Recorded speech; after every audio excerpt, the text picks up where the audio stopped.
Huwezi kutimiza lengo au kusudi pasipokuwa na ustahimilivu. Kila mtu unayemuona anaendelea kuwepo mahali fulani, popote unapomuona yupo, awe kwenye ndoa, awe kwenye kazi yoyote anayoifanya, usije ukadhani anaendelea kuwepo pale kwa sababu kuna raha tu. No, kuna vitu vingine anavistahimili tu. Nikawa ninaambiwa na mwanangu mmoja, tunawafanyia sherehe wazazi wetu na kutimiza miaka zaidi ya 50 tangu wameoana. Kwa maana hiyo tumeona sisi watoto tuwafanyie sherehe. Nikawa ninamchokonoa, na wewe mpaka umefikia umri huo hujawahi kusikia kwamba walikutana na mlima hivi na hivi?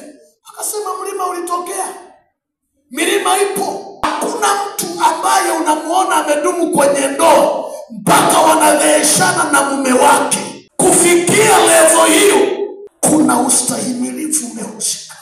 Kuna mtu akiokoka anadhani maisha ni tambalale. Nataka nikueleze hivi, tunapita kwenye nyakati tofauti. Tunapita kwenye kiangazi ya kimaisha na tunapita kwenye masikini ya kimaisha.